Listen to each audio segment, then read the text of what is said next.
Welcome to the Religiously Offensive Podcast.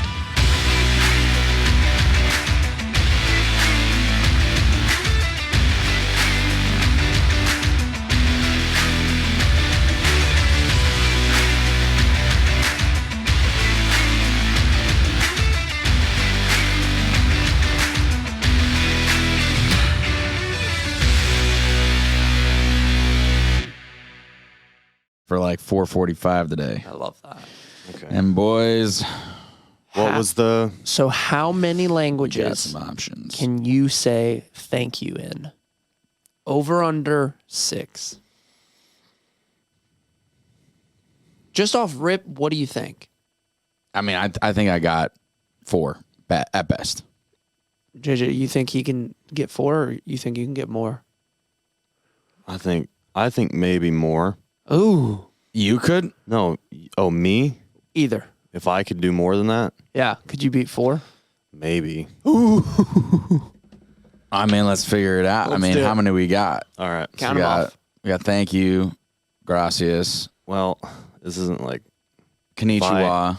Okay. Can we fact check konnichiwa? I don't know. Is that Japanese? I think so. I think that's right.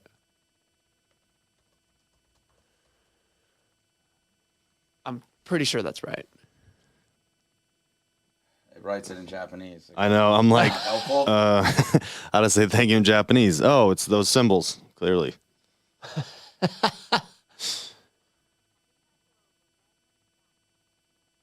Arigato? Arigato. Domo arigato, mister. That was going to be my Konnichiwa next guess. Might be. Okay, so Konnichiwa. konnichiwa might be hello then.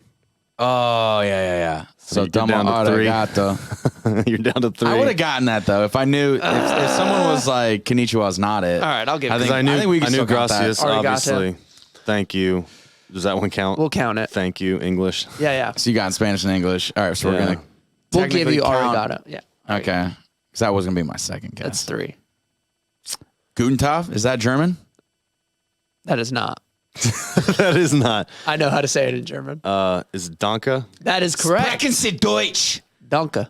Yeah, I knew that one. That's thank you. Danke. Oh, okay. Yeah. Sprechen no, Sie that- Deutsch means speak German. Yeah. Grazie. Italian. Grazie. Yeah. I should have thought about that. One's easy. Yeah. What's it in Latin? It's got to be close. Oh, you can't. Don't try to cheat there. Gratis. That's 5. We're up to 5. There's Well, a you big did one you're live missing. There's a big overseas, one you're too. missing that you'll both know for sure. Let's see. Well, just give us Spanish. the language. No, because you'll know it. I like the French? journey. Yeah. So French is oui is yes. Oh, you totally know this. Yeah, you S'il vous we know plaît? it. No. It's not that complicated. simpler, it's hold simpler. on. Oui. Shoot. Thank you. We is yes. I'm trying. No, I'm just thinking of all the different French things that I know. Just very limited. We do know it. You I do know it, absolutely for know sure. it. We probably just say it off the whim, but I can't think about what it is right now. Yeah, I got it. Merci. Merci. Gosh dang it. Yeah. Yeah, that's good. No, I wasn't gonna get that. How many thank yous do you know? He's got to have. I mean, your time overseas. That's 6. I know in Lithuanian, thank you is achu, like a sneeze. I'll never forget that. When I learned that, I was Achu. like, achu. Lithuanian. That's you. Smart people. You know, it's simple words. Swedish, it's tak. So when you sneeze, T-A-C-K. do people just say you're welcome? That's over there? exactly. That That's was true. literally my Instagram caption on that picture. Did you know in Lithuania? That's you. You're welcome. Exactly. That's funny. That's crazy. In Serbian, it's hvala, Vala. HVALA. Okay. What else? I don't know. How do you say it in? How do you say thank you in Arabic? I don't know. I don't know It's- anything in Arabic. Well, we were there, we were in Dubai, and I didn't. Shukran lock. That's- Doesn't ring a bell. Yeah, rolls off. The tongue. He's like surprised. He's like, That's way too many syllables. okay. that's what gets me about like the Shukran. Japanese. Shukran.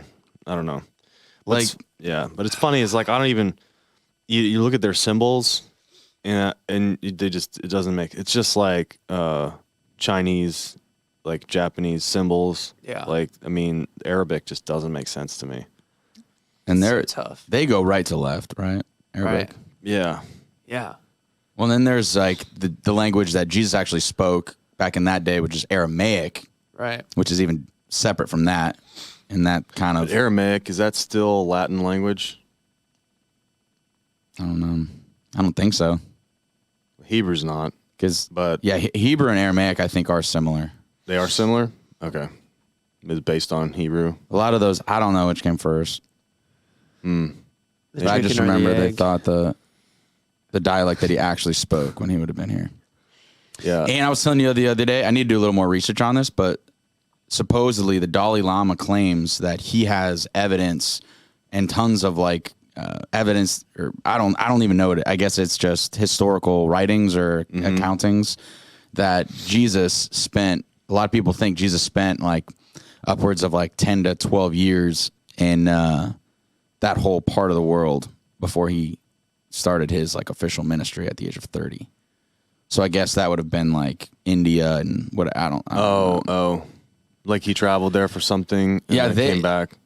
Like supposedly the Dalai Lama himself claims that he has this stuff that places Jesus or the person Jesus 2,000 years ago in a lot of those cultures, kind of learning kind of their systems as well. So that's what some people think, that Jesus essentially learned not all of the religions, but like in his 30 years, he studied like a bunch of different things. I don't know. That was half baked. Sorry, guys. I'll come back with more. I bet he was. Heard it one time on a podcast, and I was like, "That's I interesting." bet he was a pretty good linguist.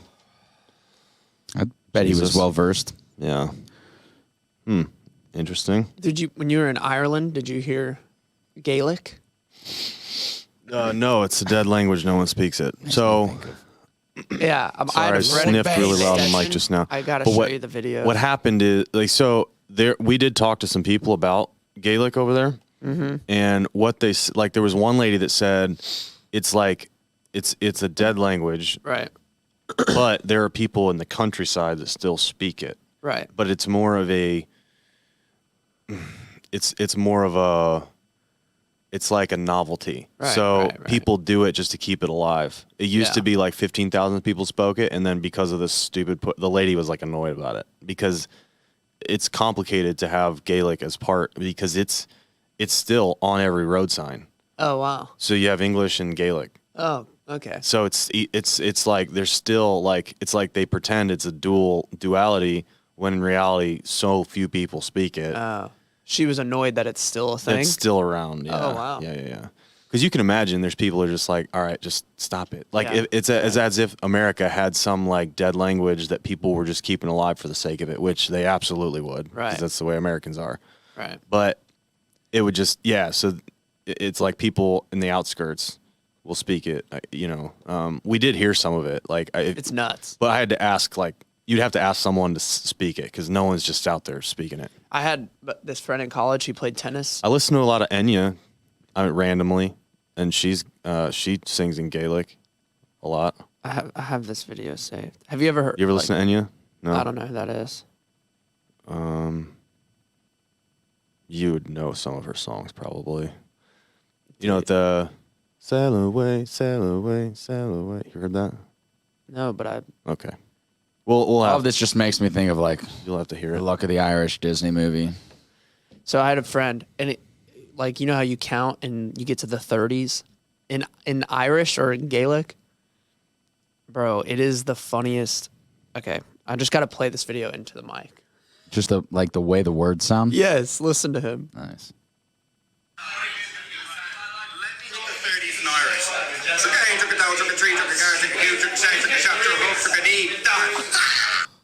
That was 10 numbers? 10 numbers. Trick a hey, trick a dog, trick a treat, trick a treat, trick a treat. It sounded like he was like rapping. That's hilarious. Bro, I was every time I saw him, I Man's was got a like, cadence. Say the 30s. Say the 30s. Say it's just the 30s that sound That's funny. all it was. Talk dirty I don't to know. me. But those That's are the ones hilarious. that Dirty speak 30s. to me. That is funny. So funny. Yeah, that's funny. I'm gonna look up funniest sounding language because this is a rabbit trail I want to go down. Trick or treat, trick or treat, trick or treat, trick or treat. It's like the those auctioneers, those guys that. Actually, I'll do it some other time because I want to have a couple videos pulled up that I could just play through the Roadcaster. But what I wanted to do was like a Mad Lib. You ever done those? Where you like hear something. No. You That's put not in, the same you thing. fill in words. You put in a bunch of words, Yeah, and then it makes up a story. This one's called "How to Wash Your Face" ad lib. This is gonna be. Yeah, I great. don't know anything So about this. adverb. Give me an adverb. What is an adverb? Does anyone know what that is? You describe a verb.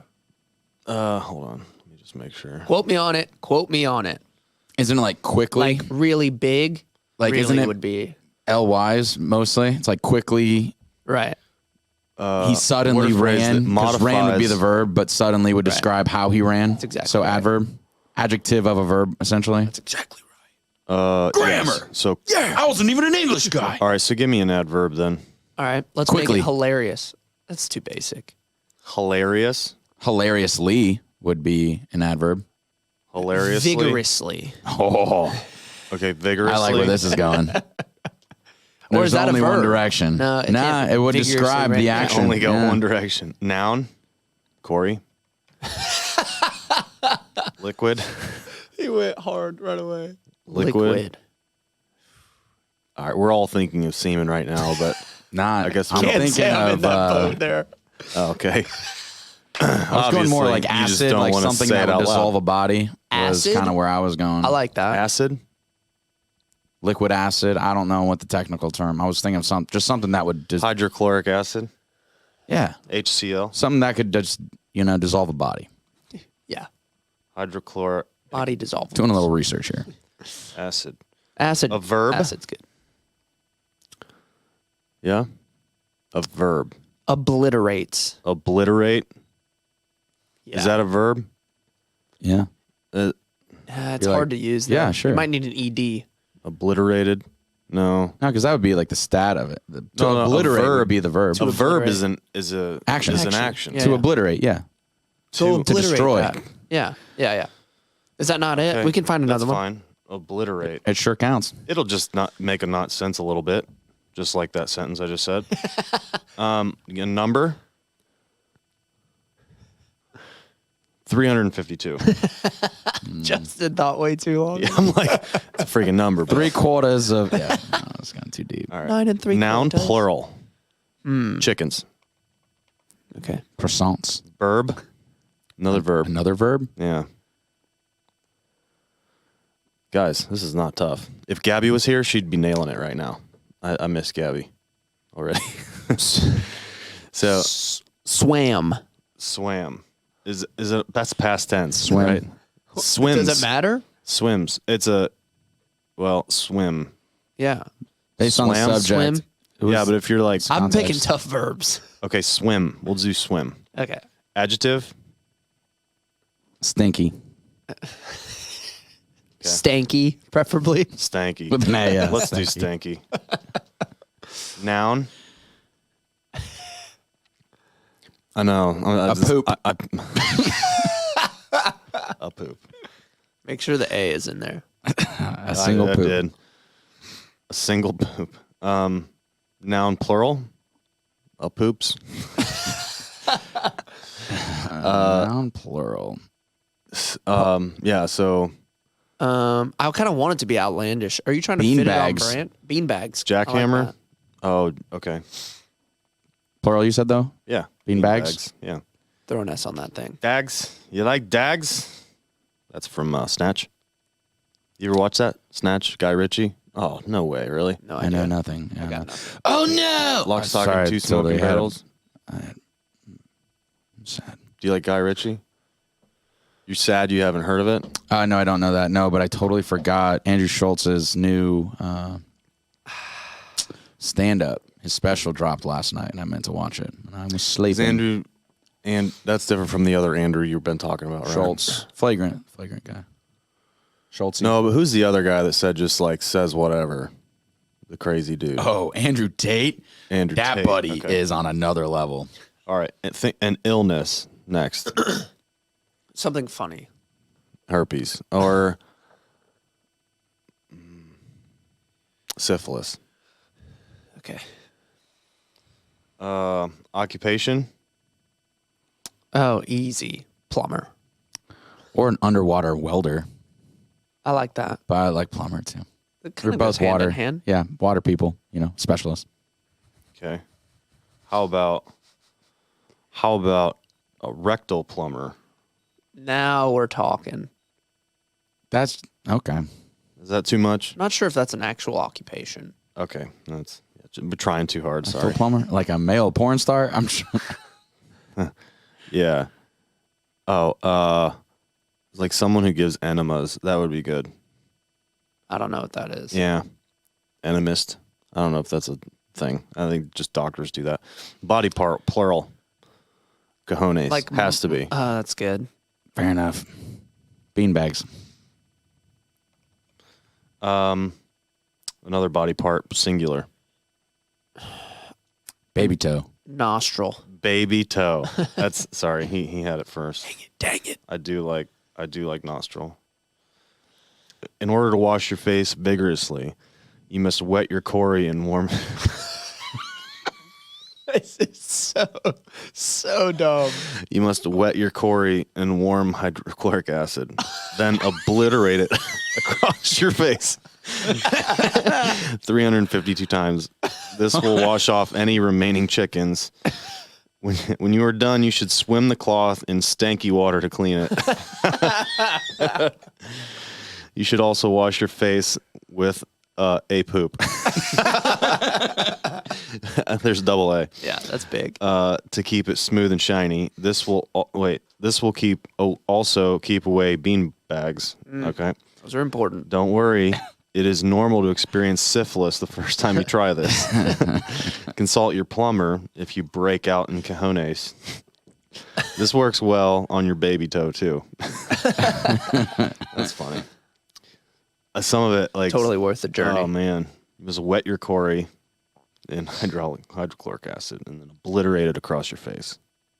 That was a solid combo. Oh, that was funny. Sorry, I keep breathing into this thing. Yeah, well, I was also going to bring up something else on here. What was I? Oh, first of all, should have done this at the beginning, but if you like this podcast, please feel free to subscribe. We are on TikTok, Instagram. We have a Facebook page. Probably won't get much attention. And we're also on Twitter, our website, religiouslyoffensive.com, if you want to watch or listen to any of these, as well as YouTube. So, yeah. Show your support by giving a little thumbs up. Speaking of, actually not speaking of, I'm changing the subject. So I was telling you guys, Christina sent me this message or sent me this like clip from Francis Chan. It was like talking about the biggest problem with your generation, and he was like speaking at some, I don't know if it was a youth thing or, if he was talking to millennials or what, but because millennials at this point, they're no longer youth. I think Gen Z is. That's correct. Yeah. So, he was talking to, I think, Gen Z. He's like, the problem with your generation is you value your thoughts way too much. And so he goes and talks about the Bible, how it talks about, my thoughts are greater than your thoughts. And it's just like, we won't understand his thoughts and stuff like that. So I get where he's going with it. And that's just interesting. I just thought I'd get your thoughts on this because you and I talked a little bit about this. Mm-hmm. I think Luke was eating cowboy caviar when we were talking about this. Worth it. Yeah, I mean, anytime. See, first of all, it's kind of a pet peeve of mine. I hate it when people start pointing fingers at generations. Yeah, so I don't know the context because Francis Chan is an incredibly insightful He's and great. thoughtful person. No, he is, and I really do like If I had to him. guess, he was probably asked to speak to it. Right. Probably. But either way, yeah, and he would probably agree with this too. It's so much of life, I personally believe, is conditioning. And until a person, which they never even have to, if someone doesn't want to look in the mirror and start asking questions like, why do I think what I think? Why am I the way I am? I mean, you'll just live as a product of your conditioning, which is fine. There's nothing wrong with it. Well, no, And there there's- is something wrong with it, and that's Well, why we're depending doing on this the conditioning. podcast. So, no, I mean that was my point is that But if it was a good overall good conditioning, it could just lead you to a very like probably healthy, prosperous life. Like if you were, let's say, you grew up like in a somewhat religious Christian family, and you just bought it, believed it, and you just kind of instilled those principles throughout your life. I think you're gonna have a largely healthy, happy life. And if you just don't have a burning desire to just be like, why do I think this? Like some people probably just don't.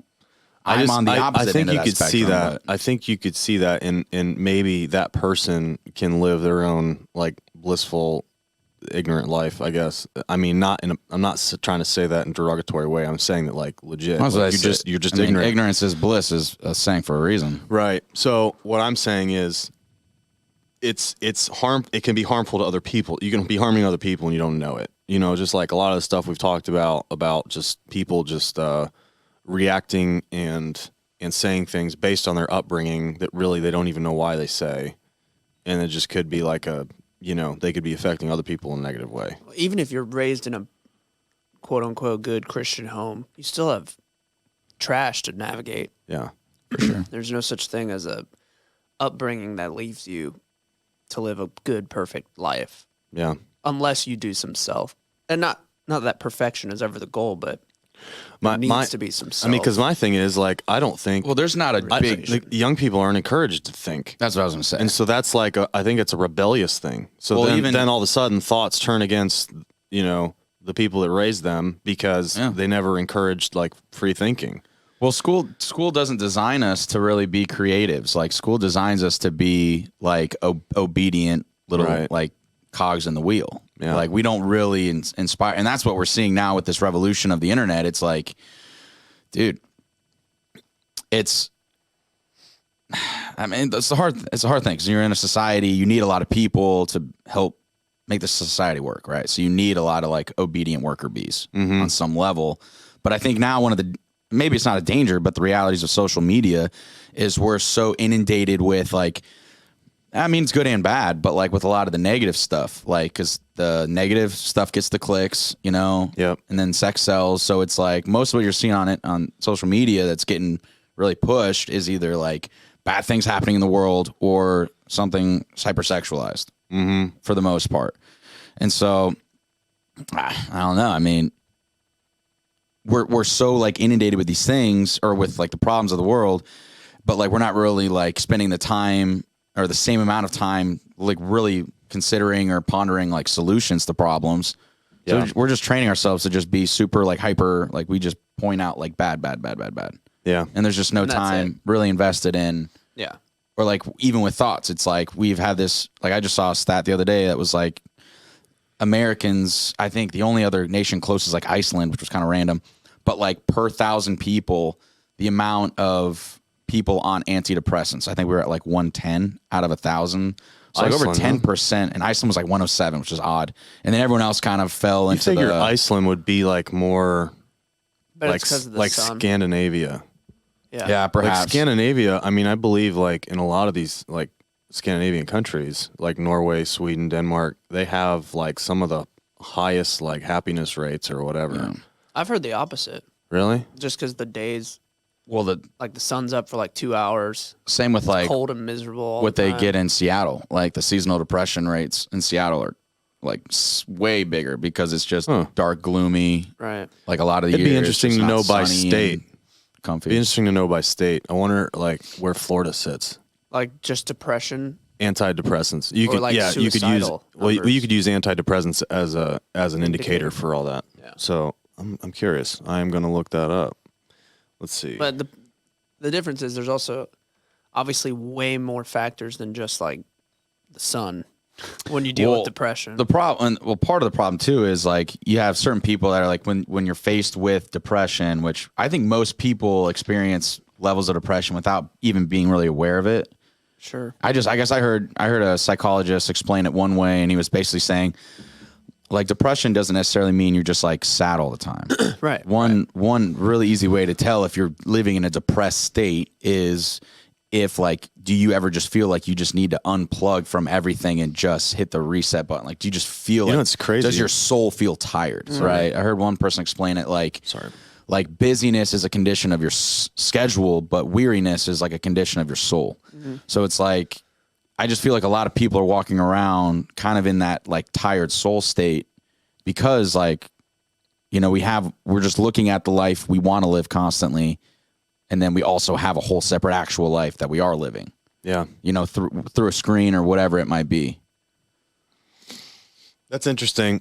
But like, is your approach to depression, is it just like pharmaceuticals, or, you know, there's another mode of thinking that's just, do we have the ability within ourselves with our habits and thoughts to really break out of those depressive states and cycles? Well, that's why it kind of full circle conversation to a lot of it could be tied. Like, if you find yourself in that state, it requires you to look at yourself in a way that's like, who am I? Why am I here? What am I doing? That self kind of like. It's crazy, man. A lot of these states that are high on the list are like rural states.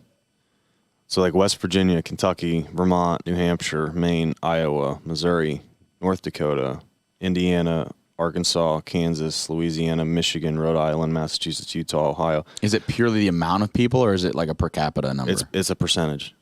Yeah. Or else California would be up top because, I mean, but what's crazy about this list is you go to the bottom, Florida is actually 1, 2, 3, 4, 5, 6, 7. 7 up from the bottom. So it's not that bad here. 43. Could be the sunshine, right?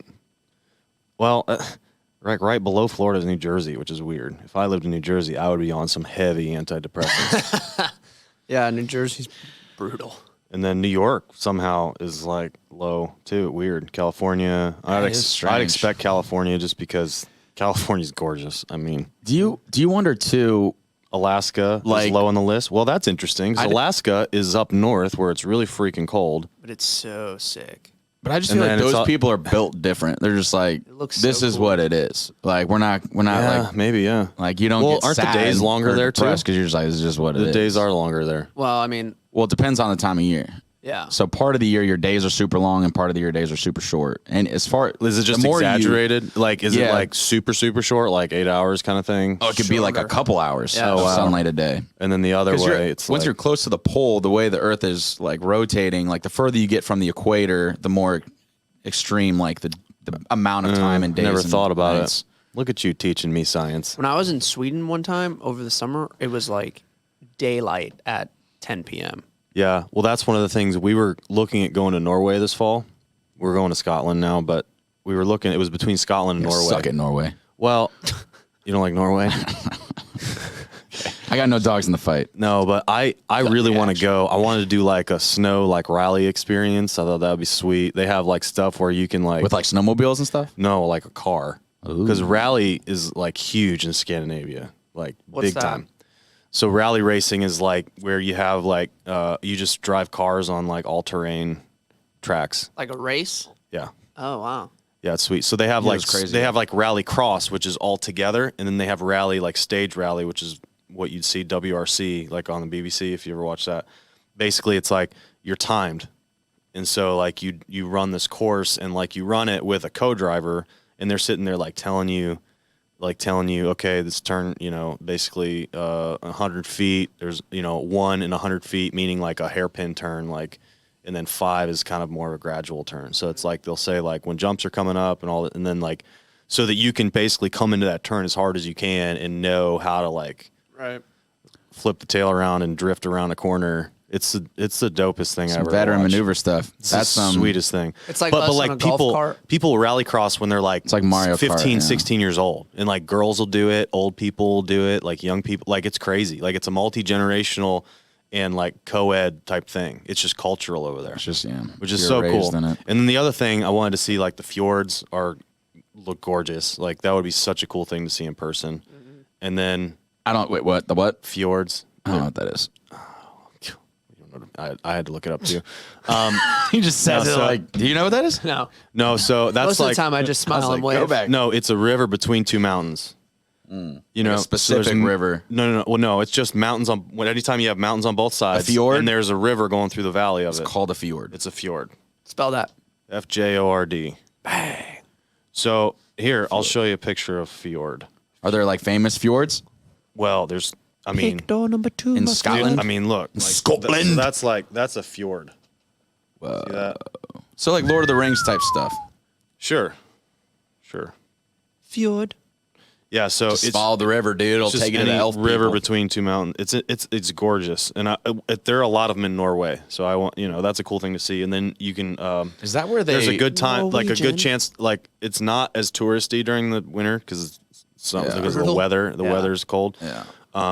But November through February, you have the best chance of seeing Northern Lights too, which I really want. I really want to see. Classic Aurora Borealis.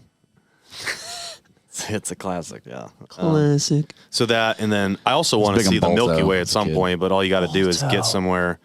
All you got to do is get somewhere rural for that, and you can like see the Milky Way. Like that would be cool too. With Milky Way. like, do you need one of those Like machines? you just need a candy bar. Well, I'll be here all day. You need a telescope. that's. You can see it. You're Well- saying you can see it with the. Oh no, you The can eyeball. see it. Like so, I mean, so a lot of times it's easier if you have a camera with high exposure. You can Like the take colors and pictures of it. stuff? Yeah. So this is the Milky Way, right? You can just see that. Well, Looks milky. you can see it. The way they got it to be so vivid was they did like a long exposure time, right? And so you can kind of pull a lot of the light out.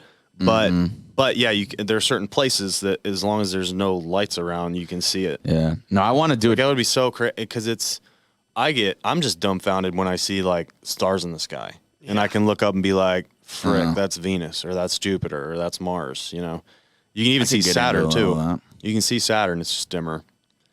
Pop quiz. What's the largest planet? Are we Largest including by gases? mass. The largest Yes. planet in our solar system. Yes, It's got to be Jupiter. that is correct.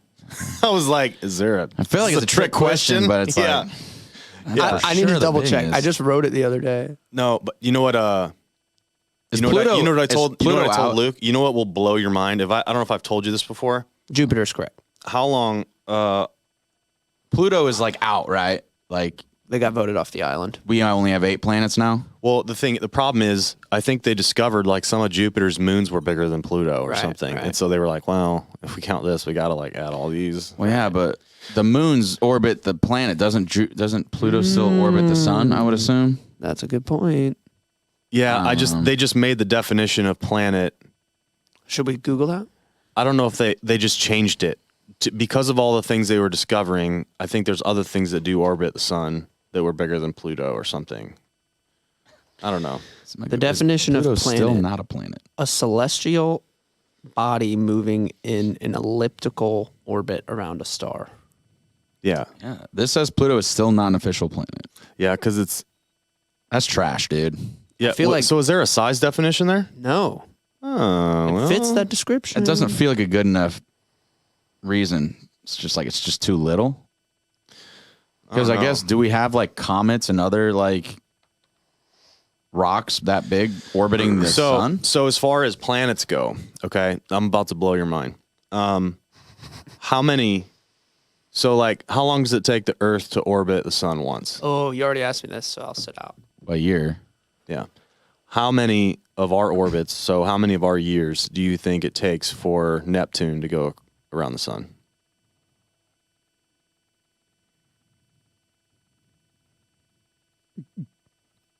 I'm gonna say like I don't know, 300. Well, okay, it's 165, which is like, Took a long time to think yeah, about that. no. Oh, because I was hate like, when is that people. crazy. Should I go like 500, 600? Over guess. I hate when people overguess. Yeah, I it think I ruins said it. 6. You JJ got said really 6. excited. I got really excited because I He was like, oh, no, 6 but years? get this. Because it Getting basically warmer. it takes 2 lifetimes. So That's insane. in the time we're alive, Neptune will never go around the sun once. Yeah, that's wild. It's insane. You know, I it's thought even 6 more years would insane, be if we insane. want to talk about Pluto. How long do you think Pluto's is? 200. Well, I'm not going to 1,000. ask you because you're going to be like a billion. Yeah. 248. Yeah, that's nuts. For one Yeah. orbit. 1 year essentially for them. Right. Yeah. Yeah. So I mean, Dying. yeah, that's crazy. For some people, that's wild like to think- 3 lifetimes. Yeah, it is wild to think how far away those things are that they still do get the gravity of the sun is enough to still pull them back. Well, it just shows you Like how towards the- massive the sun is. Freaking nanners, dude. I remember on Bill Nye when I was younger, Bill. they did this thing where it was a huge ball. I don't know if you remember. Did you ever watch that show? Oh, Oh, yeah. yeah. Okay. I don't know if you remember. They did this thing. He did this thing where he filled this huge like plastic thing that was supposed to represent the size of the sun, or whatever, and then he filled it with all these tiny Earths, like relative to the size, and it was just like mind blowing because Yeah. you saw it was just so many Earths could fit inside the sun, Right. And it's just one giant like and they've seen like ga- because like ball of fire. Is that all it Yeah, is? Is there well, not yeah. density to it? Is it gas? I don't know. Pretty sure it's just gas. That's what I've been taught. Okay, well let's look. And What? is that like does a dying star eventually create a black hole? Like, is that what a black hole is? A dying star, I assume, with supernova, or is that a planet term? What happens? It just like suck it in. I'm pretty sure it wouldn't be Implodes or explodes? like a casual. Well, If a star dies, I feel like we'd know about it. I mean, well, if our Well, star the dies, sun. White dwarf, isn't that? well, because That's like the dying star. the crazy thing to me too is just how time works, like in the universe, because it's just we're seeing things, the things that we see in the sky, like stars. If we can see other stars in the sky, they've likely already like died. They've likely already, not around anymore, just because of how time it like it's so many light years just beyond us. It's crazy because they've actually witnessed some like stars like die and stuff like that. Like it's crazy. Made up almost entirely of hydrogen and helium. That's weird.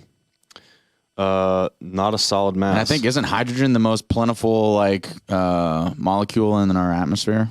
I thought that was nitrogen. What is it? I thought hydrogen What? H was the most plentiful molecule in our atmosphere Maybe. because H2O is 2 hydrogens to Yeah. an oxygen. That would make more sense. But there's a lot of oxygen too. But yeah, hydrogen. Oxygen would be O2. O2. Yeah, there's no hydrogen and oxygen. 2 separate elements. But yeah, anyway, but I think it's interesting how gravity works because like something is in the middle. Like, something's holding it all together. You're right. I knew it. Something's holding it all together. Nitrogen. remember Oh, were you that. saying nitrogen? Nitrogen's the most. Yeah. Yeah. 78% I of know air. you guys were saying. Yeah. That doesn't make sense. I learned that in a class 25 Makes billion about years ago. 70% of That air. stuff was Oxygen is the second most, making only 21%. That makes no sense. Yeah. Nitrogen? How did mind-blowing. we get on this topic? I don't remember. Talking about what the sun was made of. And what does Well, before NO2 that. do? Nitric I oxide. quizzed you What on does what's that the do? largest planet. Oh, that's right. What's the largest planet? And then you were talking about Plu- Neptune taking Jupiter. 55 Is- billion years. Is What's nitrous the oxide? smallest planet? I don't know. Now that Pluto Pluto's counts. out. No, Pluto doesn't count. So Mercury? Don't look it up. I'm asking you. Oh. It is- Mercury? It is Mercury. Dang, that boy's locked in. Can you name them in order? Closest to No. the sun to furthest? Is that Mercury, Venus, Mars? And that's not correct. Dude, what about Earth, us, Mars? bro? Yeah. Third rock from the sun. That's got to be us, yeah, bro. Earth, Mars. Yeah, I was thinking. Come on, guy. That's not fourth rock from the sun. Yeah. Mars, and then Oh man. it's got to be Go Jupiter or Saturn. Saturn. It's Jupiter. Really? Jupiter, Jupiter Saturn. then Saturn? Uranus, and Saturn. Neptune. Yeah, Yeah. and that's it. Yeah, Jupiter, Saturn, Uranus, yep, Neptune. The And only Pluto. reason I really know that is because Gabby got me this like little planet thing where it's like marbles and each one represents a planet. She got me it for one of the gift things that we did, and it's just like it's cool because it's like I sit here and like look at it every day. I'm just like, oh, yeah, okay, Mercury, Venus, Everything's still in order? Okay, I can work now. except for when my kids come and they rearrange them all, and I'm like, it bugs me. It's a little Not test for you. correct. Put 'em back in order. Speaking of, I need to get some like we've talked about. There's a DeLorean Lego that they released in April that I had no idea about. Like Back to the Future car? you're Yeah, talking and about? it's sold out everywhere. So you have to buy it like a singular for Lego? $250 on eBay or something. Dang. No, So they really like a Lego set. Oh, That you would put together? Yeah, like the other stuff I got in there.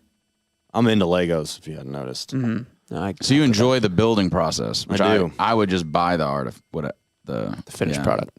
Interesting. I enjoy it. I mean, it's therapeutic. Have you been to Legoland? I haven't. I've heard it's whatever. It is, but they have like a dragon made out of Legos in the water. So does Disney Springs, though. That might be what I'm thinking. I haven't been in 15 years, so that's probably That might be what I'm thinking. Talking about Downtown Disney, when they got the dragon in and dragon. out of the water, and It's then made the of next Lego not Called Lego Downtown store. Disney anymore. When's the last time you were there? I mean, I've been there since it was called Disney Springs, but Downtown Disney. Is Well, my I favorite. apparently I'm off, like too. I like Especially when they used to have the adult only section, OG Downtown Disney. Yeah, they took that out for a more family friendly version. I mean, they have like the Edison, the- which I've never been to. I've wanted to go to. They have some like I like Disney Springs a lot. Yeah, me too. I would love to go there just to hang with friends. Like the thing is, I'm always there like with family, or that's like the most common place to meet up with people coming in from out of town. It's like, oh, let's meet at Disney Springs. Like, okay, and that's not as I don't know. Like They have I a cool just NBA My only store, thing though. with Disney Springs is like there's what? just not a lot of good. NBA store. It's like the NBA experience. that's there now. Mm-hmm. Because that- it used to be Universal. or City Walk. No, that's long gone. Well, that one was now it's dope. the chocolate. Remember they now used it's to the have Chocolate Emporium. yeah, the How 3-point shit was contest just there? outside. Well, that and then they had the all the different Handprints? basketballs Yeah, with yeah. like Kevin Garnett's handprint. I remember putting my hand inside of Kevin Garnett's hand. I was just like, we cannot be the same species. This Like, this one's way cooler.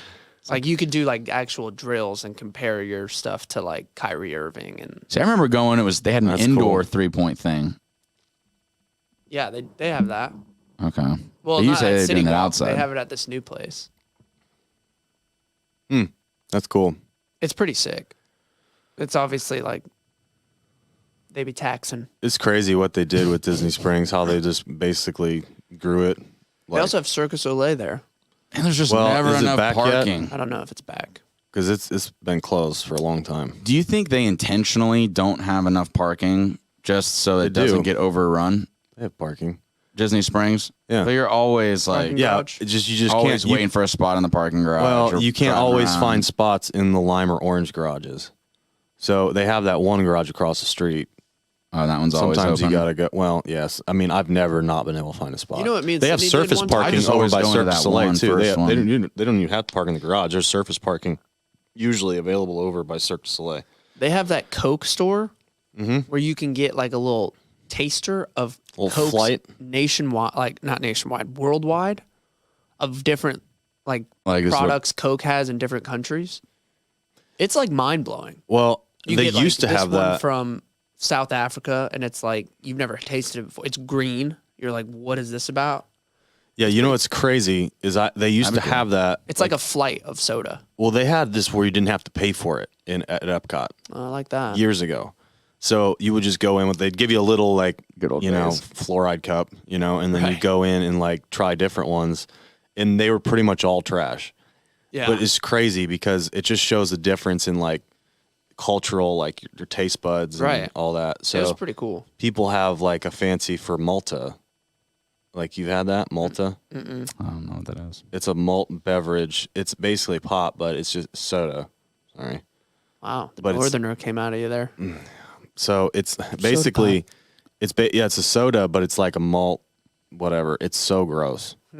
But a lot of people like from Puerto Rico and stuff. I mean, it's a good, right? It's like part of the way they grew up. They just drank it, and I'm just like, oh no, this Soda is so feels gross. like fancy, like because I grew up a fancy north. term. Yeah, like You grew pop. up Like it's just pop. Pop is just like very just like, and it's less syllables. It just makes sense. Like Okay. when I think of soda, that's the same as like me saying like dad versus father. Yeah, that's true. I That's agree. literally how I I feel it. can't I'm agree. just like I agree. soda is what I would perspective, say to like pop if I was is trying to weird. impress somebody. All right. Or Whatever, Luke. The ones that don't make sense Pop. is when you say soda pop. You're just well, yeah, doing that's too much. That's absurd. Yeah, but like that's the it's called soda pop. It's not. It is called that. That's what it's called. That's the formal soda pop. We just decided to take the last word instead We just of took the shorter first word. So you're saying the original soda was called a soda pop. Yeah. I needed facts on that. I Your whole can't life, buy you've it. just been saying the longer one for no reason. was Still makes sense. soda.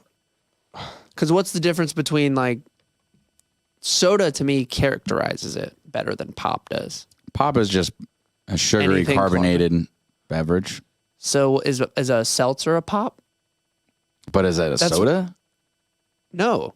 So no. Yeah, pop, I guess pop that is makes soda. sense. Yeah. Yeah, I'm trying to reach here. First bottled soda water is available in hand and foot. The term cork. I was like, you got him, Luke. a soda seltzer. You don't got him. You don't got Hold him. on. Soda is derived from the term soda water. Where's pop? Fizziness of. I can find it probably if I had more time. Yeah, right. All I know is I'm right though. we won the Civil War, and we went with pop. Oh my god. So I'm sticking with the Union Army here. Old Honest Abe. There Get you out go. of here. There you go. That's true. That pretty much invalidates anything the South comes up with. Just like we won. Florida doesn't we count, won the though. war. So Yeah, right. Florida wasn't a Says part of the people original, that moved right? to the South. Yeah, Florida doesn't count. Well, And we're taking your land. yeah. It's soda. When did Florida become a part of the U.S.? Didn't we have to buy it from Spain or something? Yeah. Because it wasn't like the 13 original colonies, right? That was stopped not. at Georgia. Georgia. Yeah. The whole night through. We Let's just hope America doesn't decide to go did that. transgender and cut the penis off. You know, that would be us. oh That was loaded. I know. That's So- just I was in there just like, somewhere it's in just- JJ. yeah. So the other thing we were gonna talk about, because the Francis Chan clip was one thing. And oh, by the way, this is Every time we talked about we're all over. That was a tough segue right we're, there. we're all over the place. I'm sorry. No, and I just the way I organize my notes is stupid today, so I apologize. No, I was just thinking back, like we really didn't even dive into the Francis Chan thing. I think Yeah, we got somehow from we- there to the we solar got- system. well, we to kind of did. I mean, we kind of did. We just talked about like I don't know how we got off, but different it was quick. different things he could. Luke was asking how big planets were and stuff. You got to reel me in sometimes. we all are subject to it. But yeah, no, the Francis Chan thing. Was really we were just giving our thoughts on it. I mean, I just classic okay boomer. Yeah. No, because it's like, well, the reason we're in the mess with the church we are now is because like people 100 years ago were valuing their thoughts higher than God's thought. That's not unique to this generation coming up. I mean, everyone's always had a problem with thinking they know better than God. You know, here's an issue with not the church, but just human nature. It's like You could argue that that's what sin is. That's what Eric was talking about. Yeah. just It's seeing like yourself. You thinking your way is better than the way God has for you. Well, I think one of the challenges too with not just in church or any organization, it's like most people don't want to give up power. I mean, we see it in politics. Like we've got these people out here that are like, you should be in a retirement home. And it's like, you're still making policy for our nation going forward, like all over the place. And so what happens in any organization when you don't assume... You ever seen Candids of Nancy Pelosi? It's so funny. Like she's just like, she's such a wreck. You know what? It's she There was one of her walking on the deserves beach. it, She though, had 'cause like it's like Vecna hands. if you're gonna hold on this long, you're just like you should get roasted for it. Yeah. But either way, Anyway. like by the Sorry. time like a generation assumes like control over any sort of like body or movement, it's like they're probably in their like 60s and 70s, and they're like, we're not gonna just like give it off to the next young generation. Like no one wants to pass the baton.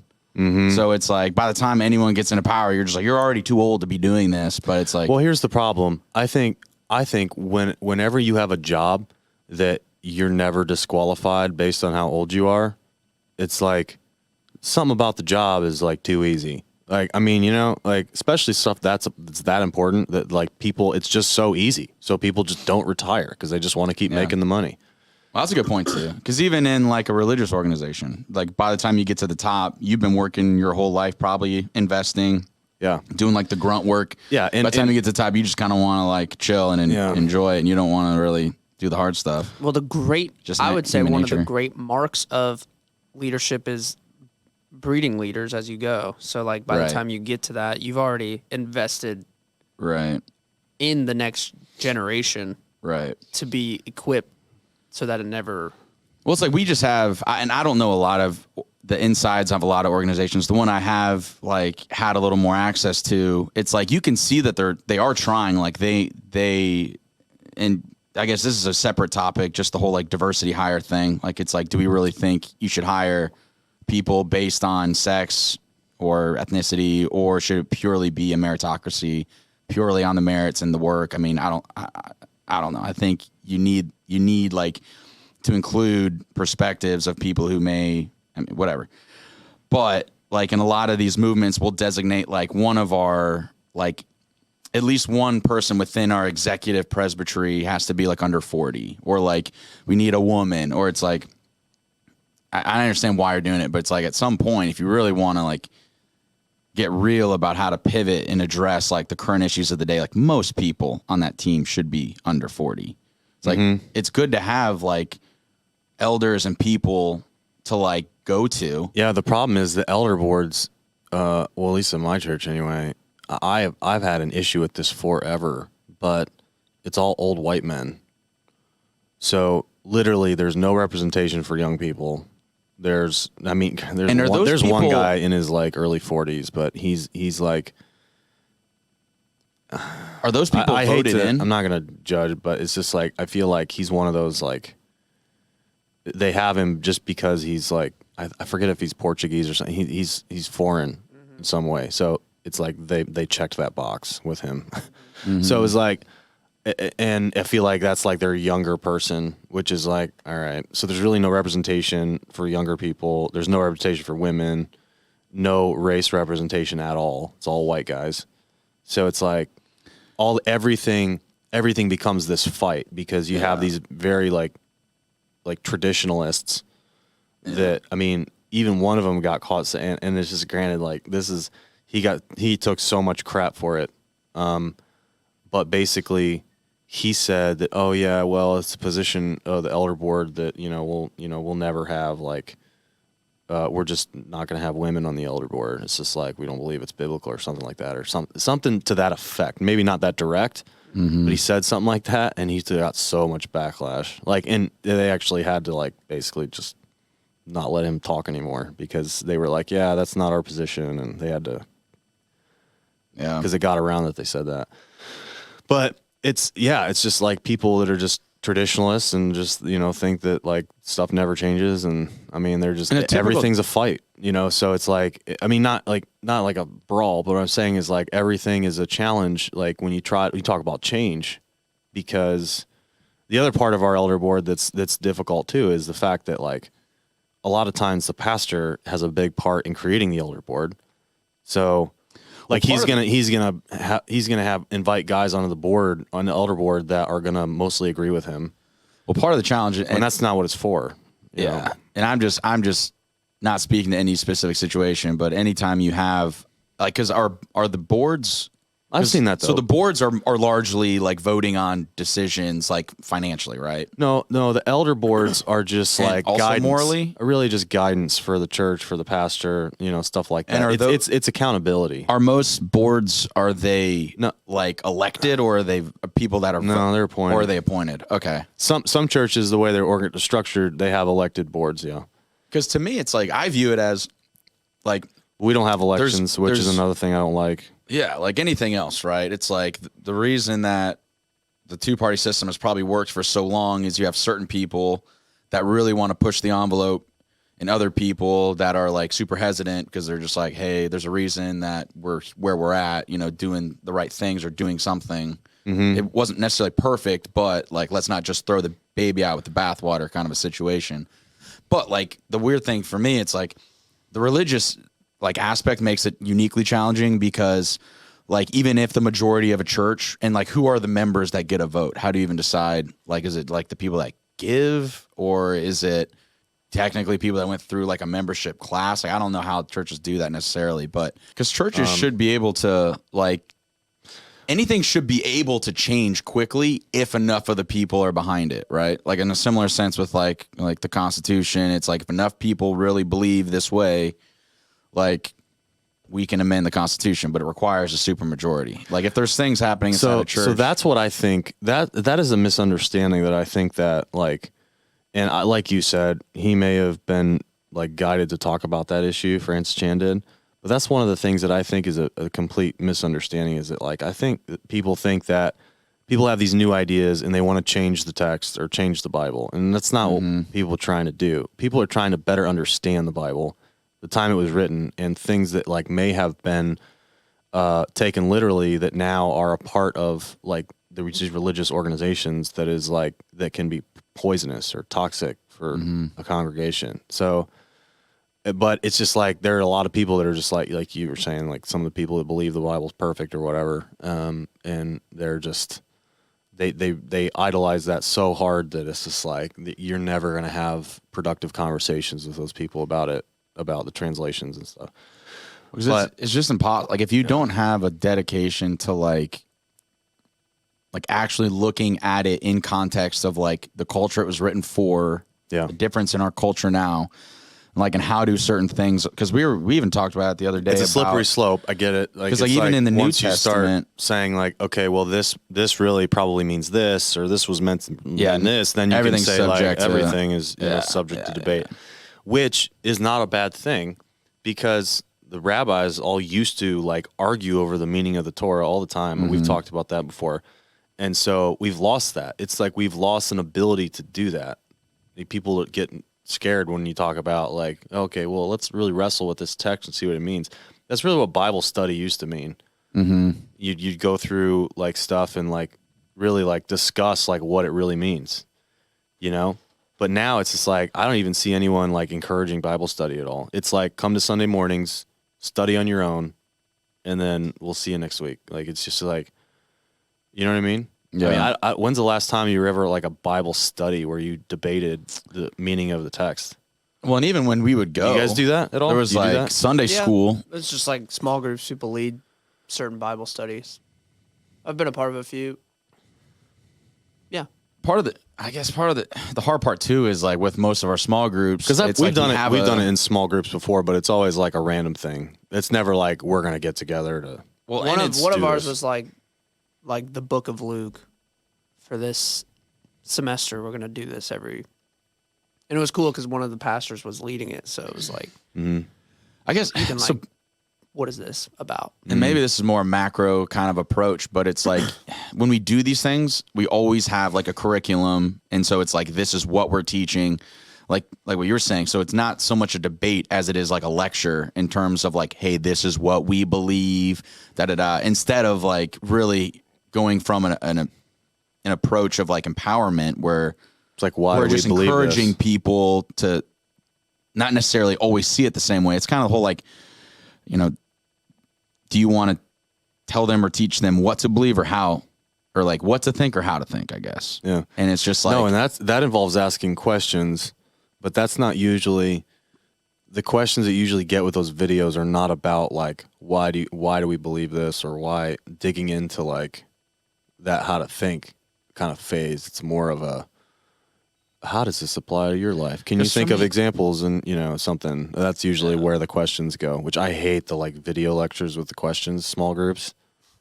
Oh my gosh, shoot me. I just gotta believe that if you just get together with like-minded people or similar open-minded people and you just go through a text and just be like, how does this hit you? Does it hit someone else differently? Like, it's like I understand the value of like a body or a church all going through the same small group together because you're kind of on the same page, you're thinking through the same stuff. But I don't know. It's just when it's like this set curriculum and it's, I don't know. It just feels like not school, but it's like this whole thing of like, well, it's like, and I don't think there's not as much of this going on now. Like people realize community's community, and it's just like, you know, you really just need to do life and hang out.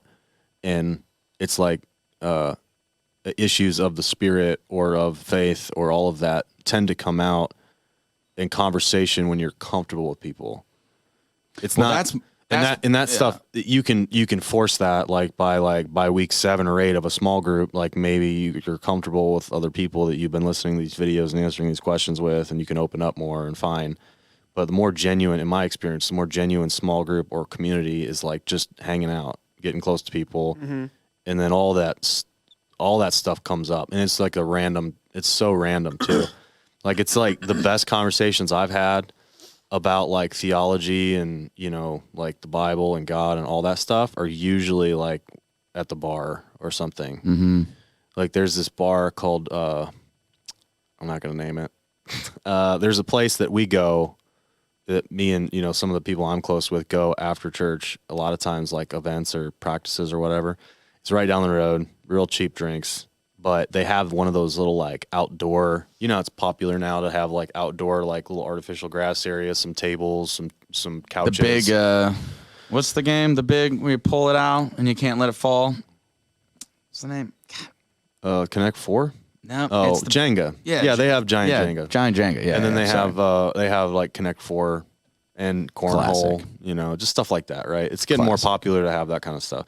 So it's super chill. We just sit on the couches and just talk life. Like it's so, and that's like where a lot of like the refreshment happens because we're all the ones putting the services on. Usually we're all involved somehow. And so afterwards it's like then our time to just connect and be real. So that's kind of like that genuine connection is really what the value that I've seen out of church. And it doesn't even happen inside the walls of the church. So that's I don't know. I think that's important. I think people need to make sure they don't miss that. You know? Yeah. Because you never really had that experience, did you? I mean, just every situation you were in, like how many pastors that you worked with you'd be comfortable with just going and getting a drink? None. Yeah. So it's like that kind of just lacks atmosphere to where you would feel comfortable and close like to someone and you would feel comfortable bringing some of your issues to people that don't even involve them, but just because you trust them, like you want their input kind of thing. Yeah. And I'm sure you never had that. Like, well, it's even to a deeper, like even to a deeper place. Cause it's not like the alcohol. It's not about the alcohol. No, it's not. But I agree with you. That's the thing I always go back to just because it's a general indicator of whether they're tight ass or not. Or like pretentious or sure. Or self-righteous, you know? But yeah, to your point overall, it's like, yeah, I've not ever really had a legitimate relationship with like any pastor, whether I was on staff or not, where I was comfortable enough to actually like really open up and just be 100% real about where I was with a lot of things in life. Yeah. Just never had that relationship. I get, and it's no one's fault. I get pulled to where I think it's Paul talking about, like, if you have all of the knowledge in the world, but you don't have love, then everything's just wasteful if there's no love. Mm-hmm. And like, whenever I'm caught up in a bind spiritually or whatever, something isn't sitting right and I need to talk to someone about it, I don't go necessarily to the person who I think knows the most, right? Like, I go to the one who I know I can trust and who I know loves me, right? Yeah. So it's like, yeah, that's true. Especially if you're a pastor, like that verse is literally like, people don't come to know Jesus because they think you know the most. They go because there's something different about those people that just understand connection and love to the T, right? So I think that's a big problem with people. They hold things above love that result in nothing, except probably destruction to a certain extent. So yeah, it's also like heart check because you're on this journey of trying to like, you want to know, you want to gain knowledge and all that stuff, but it's in the place of where if that replaces your your general willingness to learn what it takes to love someone authentically, then it's a slippery slope. Mm-hmm. Yeah, I agree. No, I agree. That's good. I will, since that seems like a good transition point, I wanted to, not transition, I wanted to revisit that verse. For my thoughts are not your thoughts, neither are my ways your ways, my ways. Mm-hmm. And just look at some of the context surrounding that in Isaiah 55. Yeah, so I'll just read like the verse before or a couple verses before and after. Sure, you will summon nations, you will not, and nations that do not know you will hasten you because of the Lord your God, the Holy One of Israel, for he has endowed you with splendor. Seek the Lord while he may be found, call on him when he's near. Let the wicked forsake his way, and evil man his thoughts. Let him turn to the Lord; he will have mercy on him, and our God, for he will freely pardon.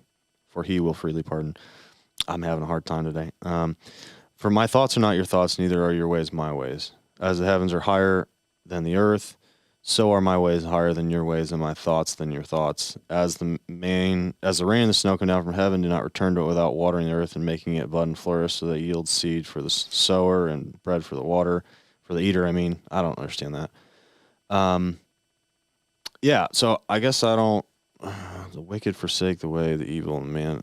Let the wicked forsake his way, and evil man his thoughts. Forsake his thoughts, and the evil man his thoughts. I'm trying to just think of how that. So what are they saying there, you think?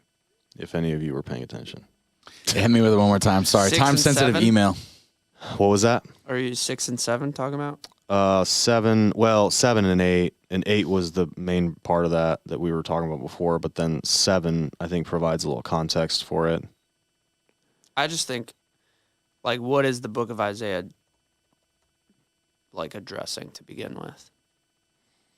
That was Isaiah's a lot of prophetic stuff though, right? Because he's talking about like all of the stuff about Jesus that you were like, he was crushed for our, how does it go?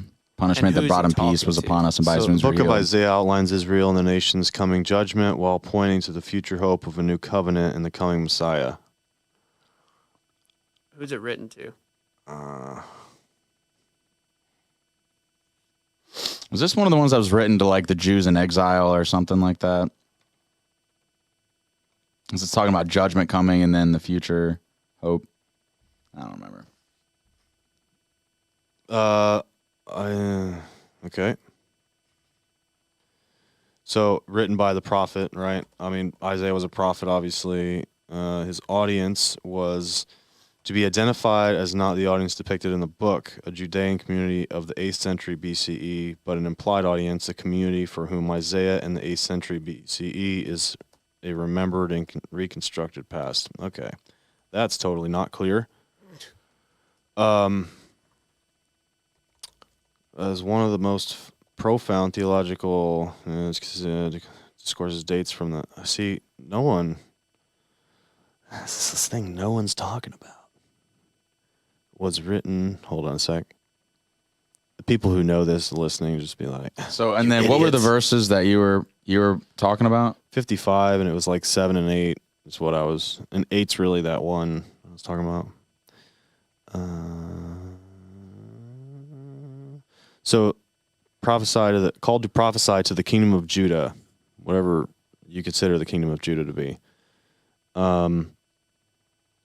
Isaiah proclaimed a message of repentance from sin and a hopeful expectation of God's deliverance in the future of the kingdom of Judah. What is the kingdom of Judah? So he's just differentiating just how different his thoughts and ways are really from just Jerusalem. It's really just that epicenter of where Jesus was. This is written to everybody, I guess. What'd you say? So he's basically he's just saying he's just drawing a massive distinction Jesus later came to between be, I guess. his thoughts and ways and words and ours, right? Yeah. And It's basically if we'll let go of ours and adopt his, then he'll redeem. I think it is like what it's I saying? think you can read that one for what it is. Like it's not, you know what I mean? Like Well, it's what are we trying to decipher? What it means? well, I just want to make sure that we have the appropriate context, right? So if it's like really like just the way it is on the surface, you know, is this like basically like, you know, trust in what God's telling you to do and not what you are. But then is that just basically, if we're reading in the context of the new covenant, which didn't exist when this was written, but you know, if we look at it after Jesus comes, then we can say that that's really just like we talk about, you know, don't violate your conscience. The Holy Spirit, you know, guides you in whatever. Is that really, would that be considered God's thoughts and his ways being higher than yours? Like, you know, instead of doing what you want to do, you listen to what the Spirit's telling you to do. I feel like the like the New Testament verse that comes to mind that relates to this is like all things work together for the good of those who love him and are called according to his purpose. And when you read something like that and then tragedy happens in your life, right? You're like, how could this possibly be good? And then you circle back to this verse where my ways are far beyond anything you can imagine. Like you can't fathom how I can turn this good.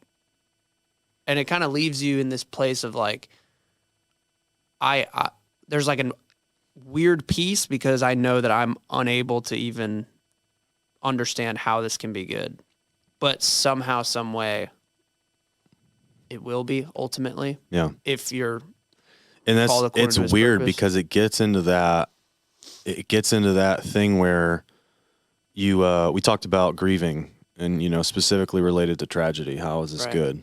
Right. And you could argue that, right? But when it's like almost like someone has to do some self-discovery. It's like you can't be told that. You can't tell someone that when they're for going through sure. that thing. It's just like, God's ways are higher than our ways. It's basically like saying everything happens for a reason, Right. which we talked about is just a horrible thing to well, say. yeah, I'm Not not saying helpful. that it's like say this to someone. Yeah. Who's not, I'm just saying that that's But how do you convey that to someone? I'm just curious, is like, how would you convey that to someone and at least like point someone in that direction?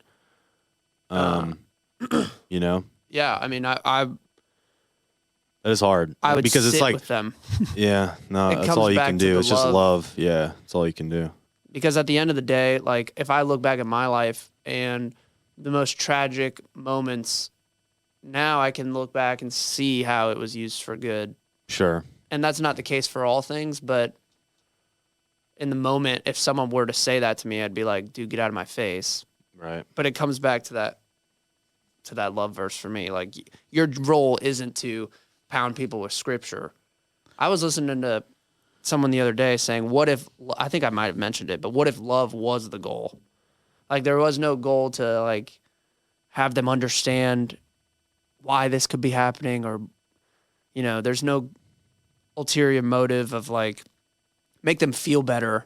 What if your goal was just to love and whatever happens from that is not the goal? Like you're just Yeah. That's crazy. Well, we're just thought. not good at prioritizing other people's emotions, right? Like even when I'm awful. you're dealing at with that. someone that's grieving or going through something hard, like I don't know how when to your handle it. initial reaction, like even psychologists will tell you, like even if you've been through the exact same thing, you never say like, I know what you're going Oh, through. yeah, no, Or I understand. ever. It's like, it doesn't matter if literally the Ever. exact same thing happened to you. Or if you went through something worse. 'Cause it's just people like- just don't want to hear it. They don't realize that you're just super like, selfish. yeah, I know this sucks for you. Trust me. I've been there too. It's Let's like put it on me real involving quick. yourself.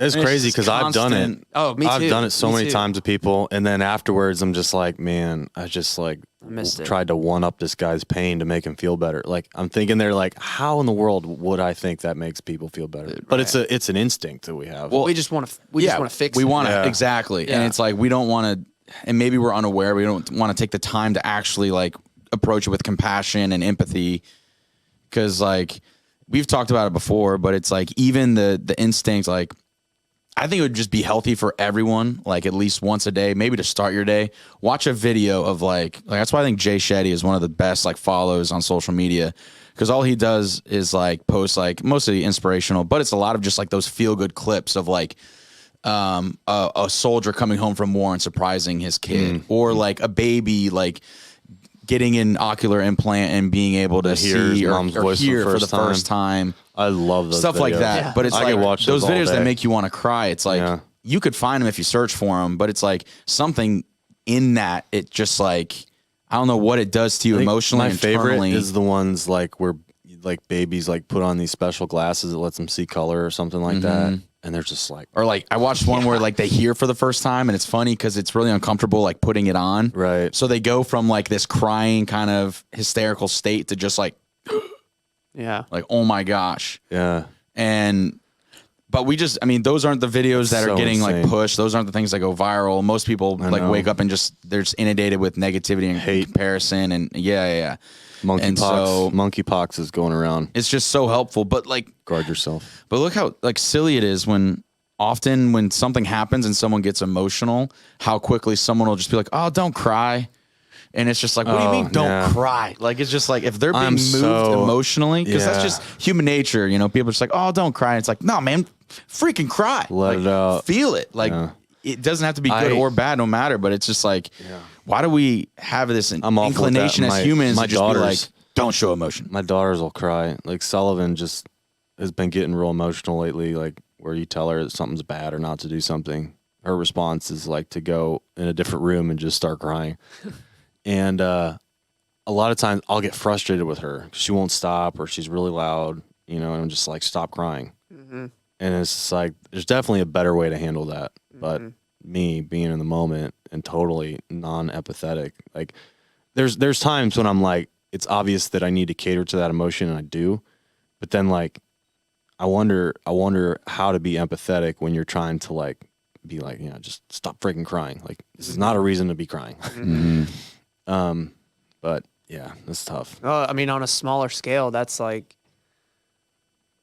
everyone's problems are relative. So whatever Sullivan's crying about, It's a big problem. It's important to her. Yeah. So whatever it takes to like get to there. That is so hard because there are people like that, adults, that have real small problems. Yeah. And Right. it's because their life is good. Like, Yeah. It's because their life's going real well. They're successful or whatever. And you're just like, I love that. Like, it's crazy to me when you have someone who's in a better position in life and they like tell you one of their problems expecting you to be empathetic. And you're just like, okay, like whatever. That's a struggle for me because I'm a big perspective guy. So like someone says that to me, I immediately am like, okay, well, there's 50,000 people who didn't eat anything today. Yeah, right. Like, what's your perspective right now? But then It's that like, comes off it's as like, so you know like, what? you don't even the care. impeller on my boat broke. It's like this is like, and I've been having to deal with it, and this is Right. It's like, well, okay. So it's Like, like the that's just- ability to like, It's like, how can I love that person? Like, you have to like fluctuate between I've been trying to get better relatively at to that because people's problems. I do have like a pretty short like bullshit leash when it comes to like empathizing with people's stupid problems, right? And so, I've been trying to get better with that because it's like you said, people just want to know that you're listening or they're loved and whatever. Right. And that's crazy because when you think about what you were saying, like about love being the whole idea, like what if the Bible is just the whole thing just is pointing us to love, and we get caught up in the details, like 100%. and so we're just, which the Bible may exist just to bring context around here's what happens when you don't have love, and then there's bunches of examples of that. Sure. And then like here's what happens, here's the idea, and this is how you can live the perfect life is just love. But then what I've learned is like, okay, if love is the goal, love your neighbor as you love yourself, then that gets into like, what is love? And then you hear love is patient, love is kind. And then you get into what does that require? Like, it's complex too. So like, if you were to study love, like I feel like you would learn so much about how to be able to switch your relative, your even like fluctuating ability to relate to people, no matter what the problem looks like to you, to be able to love someone whose boat propeller just broke and someone whose parent just died and someone who just got their house taken from them. Like that is the church to me. Like, you're not, and somehow in that journey, you're not self-righteous. You're not like, you can't do any of that without God, Not being self-righteous is a hard thing to do. Yeah. Humility. Humility is tough. And then the courage to like go do it to people you don't know. How do you love someone you don't know? Well, like isn't it's there- never ending. Doesn't the Greek language have like 3 different words for love? There's like phileo, agape, and then there's even another one that's more of like a friend to friend kind of a thing. I don't know. I think we just oversimplify and we use the word love for too many things. Like we've talked about it a million times, but like that psychological concept of like fish love. Like when you say like, I love salmon, you're just like, you like when people kill salmon. That's the you problem. Cook Eating them. it. Yeah, That's you the like problem. That's like the problem eating with it. our English language. Yeah. I mean, But that 'cause in becomes the Hebrew so- language, the all those ideas are separately characterized. Which is why context matters, translation matters. Yeah. Well, every time study you say matters. that, like I'm just in the saying, I wish relation to in like English salmon, we had different words for I all those agree. kinds right? of We words. just don't. But like think of that in that context, that really relationship with salmon. Yeah. You're just No, like, I love this I could movie. not care less about that fish. Yeah, right. I only care about what that can do for me, whether it's nourish me, fill me. Yeah. So it's like we have that concept about things, and now we're living this weird world where things and people, it's like this blurred line of like That's when good. we say I love someone, it's like, we could boil it down. You love like what you get out of the relationship. If you really love that person, Right. you would like serve them more. You would listen I love more. So having good. You sex. wouldn't make it all about Right. yourself. It's like I love eating salmon. It's not about I love salmon, but we make it like it's You think about what this. you're saying. How do you, like, if you ask the average person, what do you define as love? Where do you even get that definition from? Like, you might get it from examples you've seen that you think love is, or like movies or songs, or like what, like, how do you, What is so the love? question could be like, what is your understanding of love? Yeah, that's you know, huge. like, Dude, because 1 Corinthians, I think you're 100% right. If people actually in humility approach this, genuinely wanting to actually understand what love really is, I think one of the most powerful kind of descriptions in that passage is love keeps no record of right or wrong. bro, Which is like, think how crazy that is. Because Yeah, it's not only does love like look at all your failures or the times you missed it, and literally like as far as the east is from the west, you're like, they completely disassociate that. Yeah. Not only do they do that, but even like for ourselves, like when we do something right and Yeah. we feel like I just gained a little bit of equity in the relationship because Yeah. like I just one-upped them. I just came home and did all of this work, and I did the yard work, and I did the dishes, and I maybe did some of their responsibility. And it's like we have this human natural tendency to like keep score. Yeah, I was like, 100%. that's one for the good guys. Now like I get to pull on that deposit later on in the relationship. But it really is like everything, like you don't keep track of the good or the bad. And then take it even a step further. The Bible says God is love. So that is how he approaches us. Which if you ask the average person, I'm willing to assume that there's no way people view God like that. At least off rip. Love, just love. Yeah, like he doesn't keep your wrongs. Like I would argue most people would think he's up there judging you immediately, when it's like, no, he literally forgets that you're wrong. Like he's the example of love. That's why. And then you even go, because that verse, if you're married, Is that what verse Boy. is that? Where does that? it's 1 Corinthians 13. The Yeah, whole, so it's New Testament. That's so, your classic So people that don't wedding believe in passage, the new right? covenant, that becomes an issue. Like because it's like what's their your sins example? are recorded. Right. So it's like they have to try to like somehow crawl their way out of that hole. Yeah, which is It's crazy. crazy. I just don't know how people do it without the idea of Christ. I mean, I literally don't. Yeah. Yeah, but then you get into more of it. every religion, right? Isn't every religion like that? Isn't Christianity the only one where it's like we basically just can accept Christ and whatever, and everything's Yeah. Most know? of the other ones require you to do. required Works. things? Yeah. But then again, this is verse 3 of it. If I gave everything I have to the poor and even sacrificed my body, but I didn't love others, I would have gained nothing.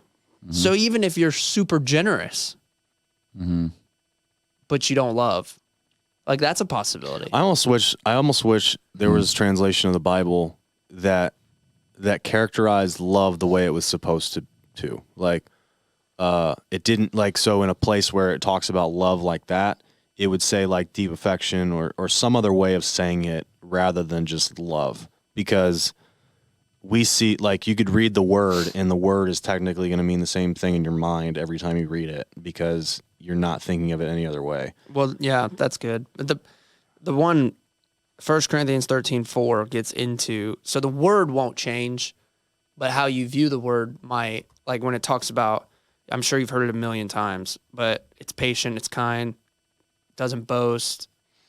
That's the best. Yeah. Where it like describes what love, it defines what love should be, right? Instead of just like, oh, I love that. Now you're like, am I being patient? Am I kind? The problem is like it is not irritable, bro. so What? the I get definition. irritated all the time. The definition of this in the So dictionary. that's how you have to reverse engineer. So when you feel those moments of irritation, it's like, okay, that's now meant to like pause, reflect, and like that's, I think that whole aspect of taking every thought captive, like it's like become aware of thoughts, like moments of irritation, those aren't supposed to be there.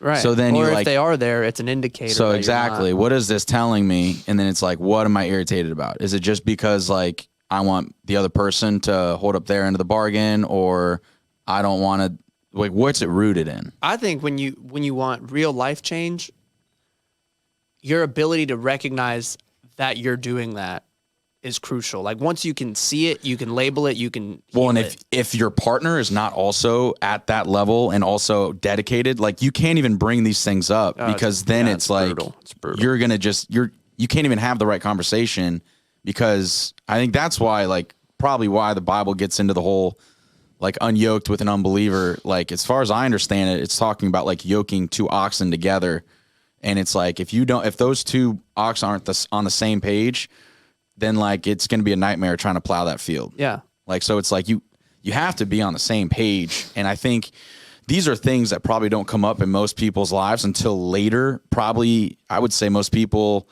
I mean, maybe we'll say just generally, most people aren't thinking about these things in their teens. You know, most of us are just overwhelmed with passion and emotion as young people. And then like these things, so many people have to hash this stuff out in marriage because they're just up. like, Or it hashes itself out. If or you're not. or later in life. I think a lot of that is because people haven't redefined love for themselves. Because the definition of love, most people would describe love as an emotion. I mean, and it is in lots of ways described that way. Right. And so, an intense feeling of deep affection, like that's all the dictionary requires for love, or a great interest and pleasure in something. I mean, Right. like it's So what are you letting it that is define? not even close to the definition you just described. Right. It's just so when people are being told or taught like this is what love is, and it's just like no, it's really that. Like, you know, that's how we should be loving. And in that case, it's almost like you'd want to use it more sparingly. Like, oh, I shouldn't say this about certain things. Right. Well, the other part of it is like You could if just be like, if you're weirded out by like it doesn't match up. Okay, well, test it. Like if you're married or you want to be married, but something that's hindering you from marrying someone is the thought of, well, I'm not going to be able to love them every day. Like marriage to me is an ultimate example for lots of things. yeah. That you're not going to feel that all the time. But love is also commitment. Yeah, And so that's why that part this of makes love, more sense to me than that part of love is like you'll always have that as long as you're always committed right to your wife. That's what I'm saying. But Yeah. Well, because there's if inherent. it's just a feeling, like if you're just banking on, I'm No, gonna feel yeah. like I love you all the time. If it's a feeling, then You're gonna be wrong. I don't love all. There's a lot of Yeah. times I don't And- love. and the- if that right. was the way. But this, it even says love endures through every circumstance. Right. So even if I don't feel it, it endures because that's a part of every circumstance. And I think this is why I think, in my mind, Christianity is the only thing that makes sense, because the guy who wrote this or the God who inspired this came down to show us, like, for the example I think about is when he was going to the cross and he's like, I don't want to do this, Yeah, but I please still don't. choose to. Mm-hmm. Like if there's no Jesus other way. didn't show me that example of that, I would be a trash husband.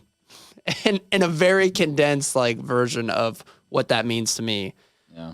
I don't feel like doing it, but I still choose you anyways. Because a lot of people do think that God was Jesus being God would have just like, you know, your will is my will, Father, and you know we're just perfectly in sync, and this is just something that I am just compelled to do. Right. But no, he shows his human right. suffering and emotion behind it. Like, oh, like I don't want to do this, you know? Any other way, please. And I'm sure he was like real hungry in the desert, you know? I mean, I was just like, I think Bible probably downplays some of that. Yeah. He was probably suffering. But yeah, it's nuts. But then, yeah. And then ultimately to still fall back to like, yeah, your will over mine. It's just like, it blows my mind because I'm like, I don't know if I could do that, you know? So Like with another human, you're saying, or with Jesus? Like your like will I over couldn't mine. have done what Jesus did. Sure. You know, like Yeah. it just makes you realize, okay, that is love personified, and how, even though I'm going to fail all the time, I'm going to get up and try and match that as much as I can because Yeah. he did it. Right. So it's a lot, but the overall question is, what's your relationship of love, or what's your understanding of love?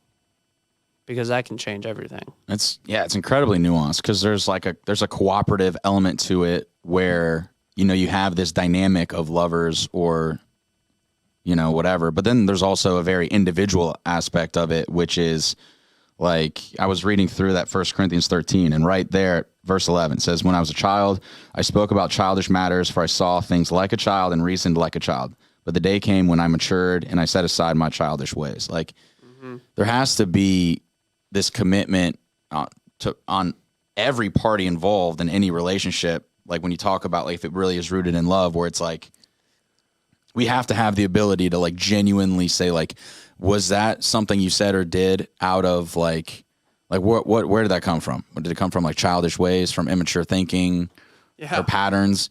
The Imagine problem a is, relationship where you could talk like that. that's what I'm saying. Yeah. That's what like. Let's get down. Because I like to be very logical about that stuff. And regardless, like I understand that the emotions are real and that's a thing. But it's like maybe it's a spectrum, maybe I just have a lot of value on that personal responsibility of like if something did something that wronged you or you felt violated, you or the relationship, like you need to voice that. Like the worst thing you can do is hide it. Mm-hmm. And then B, also be able to talk about it in a way where you're not attacking the person, but you're just like genuinely like, this happened. And we hear it all the time. Which also it's like, requires this made love. me feel this way. And it's not like coming at them like needing, it's not even like needing an apology. It's like you've already worked that out in yourself. But it's like two people that really, and I don't know. Yeah. Very uncommon in messy. my experience. Yeah. That's great. We're over an hour and a half somehow. That ended up being good. We got there. We got there. First 45 minutes were whatever. A long way. Yeah. Oh, one thing I wanted to mention, there was I think last night, we just in hanging out and stuff, just with the people we were with. Like I think Christina is open to the idea of me trying ayahuasca. So I don't know what that is. that's Dude. I want to do it. That's a whole separate. I mean, So like Tony Robbins talks about it a lot. Mm-hmm. Like maybe not. It's not the first thing he talks about at his conventions and stuff. But he's on. I think it was Mike Tyson's podcast. There was a clip of him talking about it. And I was just like, yeah. Well, because and my understanding, he of a lot does of it that multiple stuff, times a year or whatever. I don't know how often he does it, and a lot of that But stuff it's just stems like from everyone talks about how you're just not the same. Afterwards, it changes you. I mean, most people You're thinking, I don't know a ton of changes people your personally thinking. that have done it, but a lot of people that they just basically say it whether you like it or not, it's gonna get your priorities back in place. Like it's like for real. So ayahuasca is like this. It's just a mixture of different plants and herbs or whatever that you drink, and it's a big like tribal thing. Like so, it was big in certain Like a rite of passage certain thing. tribes. A lot of but it's a lot of Native American. I think it's such a profound mental experience that a lot of people will do it just to basically come back and get their perspective, like the right perspective on life. And so, yeah, I don't know. It's a psychedelic. So some people, have reservations about that. But either way, like it's supposed to be a positive experience. So, but anyway, because it's psychedelic, then it's just this taboo thing about it. Well, I know Rogan goes into a lot of. We don't need to go into this, but there's people who were responsible for like even studying some of the Dead Sea Scrolls and people like that. And I mean, it's much more taboo now. But a lot of people we talked subscribe about to the belief of like a lot of primitive cultures, especially around Jesus' time, like in that area, like the Greek culture, like they would have these spiked wines that they would put things in, and that would kind of, I forget, is it Elysius something? Give them this collective experience. And well, people have talked about burning bush, and if that was like an acacia bush, and it released like psychedelics, and it like, I mean, which he really did see God. Yeah, no, because the people have said people have done ayahuasca, like not believing in God whatsoever, and then come out of it like there's definitely a God. Like it's just crazy. Like because people, it's like they've experienced him in some way through this trip. So it's crazy. Which I don't even have a problem with, like people saying that the acacia bush or whatever, the burning bush, we'll never know. Was it? I mean. Was psychedelic. I mean, that's a crazy idea, but I don't think it invalidates anything. Well, about that's the hard part story. with like plant medicines. People do that though. They try to like say that as if explaining it is going to take power from it, and a lot of Christians just let that happen, and they're like, no, that didn't. I mean, it's just like, well, that doesn't. Well, there's take anything away from the story. It's just like cool to think like, oh, yeah, that's interesting. There's definitely maybe that's how it happened. There's definitely been like an effort from the church and maybe more so church leadership in the organization to kind of distance scripture from any sort of like use of plant medicine. And we always use the verses like, don't take anything that would alter your mind or anything like that. Like, sure. So it's like, well, most the reason people those verses exist is because it was happening and it was taking place. It was a part of culture, right? Right. So, because there are certain people do think that the early Christians, there was an element of like some of those like spiked wines and stuff like that. But we just like, that's just not a topic for discussion for most people. A lot of Christians will also just sit there and smoke weed together and talk about, like Christianity or faith or whatever. I mean, it doesn't, I don't know. I don't think there's anything wrong with it. Like, I mean, because even like, you want to kind of boil it down even further, like tobacco, like people weren't smoking tobacco because there was like some little buzz or something. Like the number one drug that people are all addicted to in this country is served on Sunday mornings. Caffeine, yeah. So, and that is mind altering. Like we've all experienced the effects of caffeine. So it's like, if you're going to let that slide, like you can't be like, alcohol's Sunday morning. Alcohol's bad. You're just like looking at how this ends. Yeah, in Denver. I'm sure in Denver they have like. Do you think there's a church out there that was for sure? There is. There's a church that sells joints like right before service. Or just hands them out? No, probably not. That is funny. That is hilarious. Yeah, I mean, yeah. Who knows? But yeah, I really want to try. There's a guy who's they a big also fitness said guy. too, related to the burning bush thing, how they used to tie the rope to people's ankle or whatever who would walk into the Holy of Holies. A lot of people said that was because there was so much incense and stuff burning, and like the wine and like all that stuff, like people would just pass out. So it's like because they talked about the rope thing not really being a thing. I always thought that was in case presence of God killed him. Yeah, because they wasn't necessarily because right, and that's how the story's told. But like there are even people saying that like the rope thing just isn't even congruent with scripture. So I don't know if I don't even know I don't know who made that up along the way. But the thing is, like, so the only time God killed someone was outside the tabernacle, and I believe they just were consumed with fire. Right? I forget who it was. But the example of that in the text that happened was, I think they weren't even in the tabernacle. Are you talking about in the New Testament, like the Ananias and Sapphira? Oh, I think it was Old Testament. Yeah, not that, but I don't know. It's just a whole bunch of people. Like if they touched the ark, they would just right. That was a different thing. Because there was like, isn't there a story they were like literally transporting the ark back to Jerusalem, and it was about to like fall over, and someone tried to catch it and just like died. I should have let it fall, buddy. That'd be an interesting conversation to have. That one didn't sit well with me. Yeah, me you're just either. like, God, he was clearly trying to help, and you just off. Yeah, It's tricky. Maybe the guy had a heart attack in that moment, and people just saw it as like, this thing. I don't know. Or that was just a convenient. Maybe they had to like eat him because they didn't have like, and that was just a story they told. Maybe it got so bad that it was just like they had to like. Like I said, I mean the story. It's their only meal. Just think Hear me about out. how like important stories like that and things that are transliterated are decided via committee.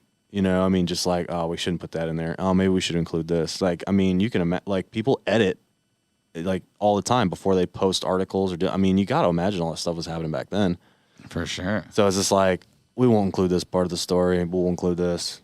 I don't know. Well, this is interesting because Eric said there's a lot of stuff Jesus' life that happened that wasn't recorded that like I wish we could have known. Yeah. I mean, I guess that's like, according to the Christian faith or that way of thinking, you would just believe that it was ultimately Holy Spirit inspired. So anything that was captured was meant to be captured and wasn't accidentally put in there. But there's a whole conspiracy too about like the books that were left out of the Bible. The hard part with all that is just it eventually boils down to, well, these people decided it either was or it wasn't. Yeah. And so I guess, are we going to choose to agree that they nailed it? Or, I mean, I guess you have to in some specs. But anyway, we've gone super long today. With just three of us. Look at that. And we didn't think we'd have anything to talk about. Yeah, there's other stuff we didn't hit that we could talk about tomorrow. I mean, on the next one. Ooh, audacious. Yeah, so anyway, just a reminder to everyone listening, please like, subscribe, share everything about this podcast. If you enjoy it, you can let us know, or you can shoot us your thoughts, info@religiouslyoffensive.com. And, we'll catch you all later.